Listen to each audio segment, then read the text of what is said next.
Tudo isso começou na minha adolescência. Desde os meus 14 anos, eu tive que assumir a posição de chefe de família. Meu avô faleceu de forma repentina e eu tive que assumir, né? Eu tive que cuidar da minha avó, vou falar mais dela aqui ainda hoje, e da minha mãe e das minhas duas irmãs mais novas. Então, vocês vão já entender o porquê que eu estou falando isso. Venho de uma família muito humilde, a gente residia lá numa comunidade rural, numa cidade chamada Picos, no estado do Piauí, né, que é o interior do Nordeste. Enfim, nossos recursos eram bem escassos naquela época. E aqui entra o início, né, de tudo. Minha avó, ela tem 80 anos, né, Dona Raimunda. 80 anos hoje, e ela teve um AVC com 30 e poucos anos. Então ela tem mais de 40 anos que ela vive com sequelas de AVC, uma série de outras comorbidades. Asma, úlcera péptica, hidronefrose, incontinência urinária, enfim, um monte de coisa. E por conta dessas comorbidades, a gente vivia indo levar minha avó em médico. E naquela época, a coisa que mais me chamava a atenção era a forma. Na verdade, eu vou ser bem honesto aqui. Naquela época, a gente via a qualidade do atendimento que ela recebia era péssima.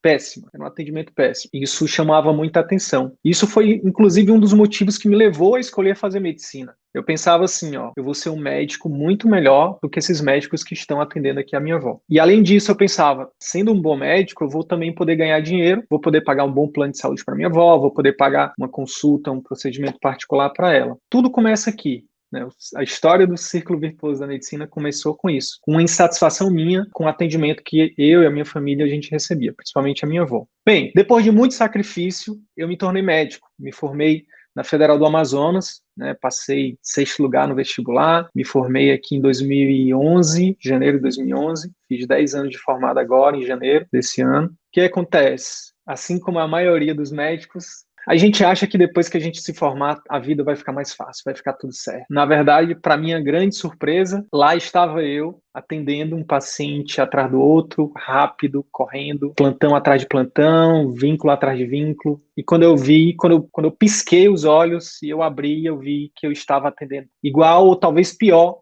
aqueles médicos que eu tanto criticava lá, que atendia mal a minha avó. Nesse momento, eu quero empatizar um pouco aqui com vocês e até comigo, porque eu já me perdoei por isso. E a empatia é a seguinte: como é que a gente vai conseguir atender um paciente com qualidade se a gente está atendendo no SUS, nos planos, nas clínicas populares, um paciente a cada 5, 10 minutos? Como que a gente vai fazer isso, né? Como atender com qualidade e além do diagnóstico e do tratamento, se na faculdade, na residência não nos ensinam isso. Isso é uma primeira coisa que eu queria trazer aqui para vocês. Eu lembro que na faculdade era muito comum nos ambulatórios, né, quando eu queria ali demorar um pouco mais com o paciente, né, os preceptores chegavam e diziam: ei, bora, direciona, entendeu? E é isso, é assim que a gente vai, é assim que a gente se forma médico, é assim que a gente se forma especialista, né? Mas aí tem a parte boa depois que a gente se forma, né? A parte boa é que, agora eu podia pagar um belo de um plano de saúde para minha avó, né? Os problemas estão resolvidos, eu pensava, né? E de verdade eu lembro até do sentimento de quando eu fiz lá, quando eu contratei um plano de saúde que na época era, né, um melhor plano de saúde aqui. Falo de Manaus, né? Hoje eu resido em Manaus, devo estar me mudando em breve para João Pessoa, na Paraíba, mas por enquanto estou em Manaus ainda. Minha esposa é de Manaus, eu sou do Piauí, como eu disse. Eu lembro do sentimento de alegria. Eu não sei se vocês já passaram por isso, mas eu tive um sentimento muito grande de alegria quando eu contratei um plano de saúde para minha avó, porque a gente sofria tanto, sabe, com o atendimento ruim que ela recebia pelo SUS e tudo mais, falta de condições e tudo mais. Eu pensava, não, depois que ela tiver um plano de saúde vai tudo melhorar. E o que acontece? Lembra aquela frase lá do compadre Washington: sabe de nada, inocente. Não foi exatamente isso que aconteceu, né? O que acontece? Eu até lembro de uma história, né? Uma vez a minha avó precisou ir no pronto-socorro do plano. A minha avó, ela tem cinetose. Para quem não sabe, cinetose é quando você está no carro, você fica enjoado, né? Você fica achando que vai cair e tal. Ela foi no pronto-socorro e ela o colega lá indicou um ultrassom e não tinha ultrassom na sede do pronto-socorro, tinha que levar ela para o outro lado da cidade. Enfim, botaram a minha avó numa ambulância, ela saiu, né, rodando a cidade, o motorista correndo e ela numa maca e ela gritando. Isso foi uma das coisas que nesse dia eu não estava, obviamente, com ela. Eu lembro de uma outra situação também que aconteceu. Ela foi internada no Hospital do Plano também. Se eu não me engano, ela ficou internada num final de semana. E aí ficou lá 1, 2 dias sem passar médico, sem passar visita com ela. Tudo isso do plano, sabe? ali eu via que, mesmo tendo acesso aos médicos do plano, minha avó ainda continuava sendo mal atendida. E aí eu fiquei muito pé da vida e comecei a, quer saber, vou começar a fazer o acompanhamento da minha avó com médicos particulares, né? E aí fui procurar os melhores médicos, os mais renomados, né, da cidade e tal, só que agora pagando particular. Não quero convênio mais não. E aí eu fiquei muito esperançoso, né? Poxa, mesmo que seja caro, mas eu vou pagar, agora minha avó vai receber um atendimento de qualidade e tudo mais. O fato é que eu saí peregrinando de médico em médico, e salvo raras exceções, tá, para não ser injusto, não ser ingrato com alguns colegas que nos atenderam, gente, eu percebi que existia um padrão ali. Existia um padrão de atendimento impessoal, de atendimento focado 100% no diagnóstico e no tratamento. Pior, minha avó só piorava. Só para exemplificar, eu levei minha avó, certa vez, num médico renomadíssimo aqui em Manaus.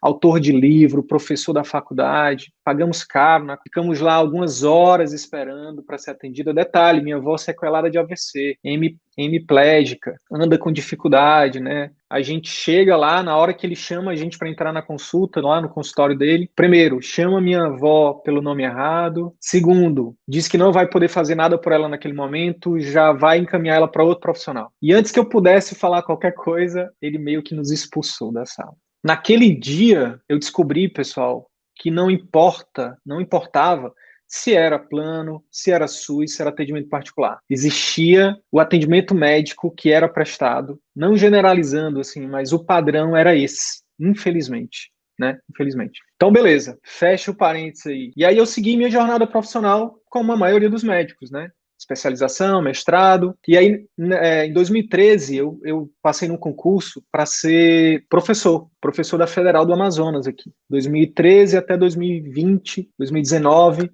eu estive professor da graduação em medicina. Olha, eu nunca quis ser professor, essa que é a verdade, tá? Mas eu até que comecei a gostar, né? Até que eu comecei a me identificar com aquilo, tá? Não queria ser professor por dois motivos. O professor não ganha bem, e segundo, porque eu não me achava bom o suficiente na época, né? Eu achava que tinha que ser muito bom, tudo mais. Mas hoje, olhando para trás, eu sou muito grato por ter tido essa oportunidade, porque eu pude conhecer muito mais a fundo a formação médica, acabei estudando muito sobre isso e acabei ganhando muita experiência também, né? 6 anos como professor universitário, isso me deu muita bagagem, né? E aí, pessoal, eu comecei também a entender por que que a maioria dos médicos lá que atendia minha avó, e até eu mesmo, não conseguia prestar um atendimento melhor para os pacientes. Por que que a gente não conseguia, por exemplo, ser empático? Por que que a gente não conseguia escutar o paciente, não conseguia negociar com ele, né, dividir, informar de forma adequada, dividir ali o plano de cuidados com ele, fazer um atendimento mais holístico? Porque nada disso era ensinado na faculdade, nada disso era ensinado. O foco na formação médica, ainda hoje, 2021, é tanto na graduação quanto na residência médica, na pós-graduação, é meramente uma formação meramente técnica, diagnóstico e tratamento, diagnóstico e tratamento, diagnóstico e tratamento. E não tem nada de errado com isso. A gente realmente precisa disso. Um bom médico precisa ser muito bom em diagnóstico e tratamento. Mas, para lidar com pessoas, a gente precisa de mais. A gente precisa ir muito além do que apenas a parte de diagnóstico e tratamento.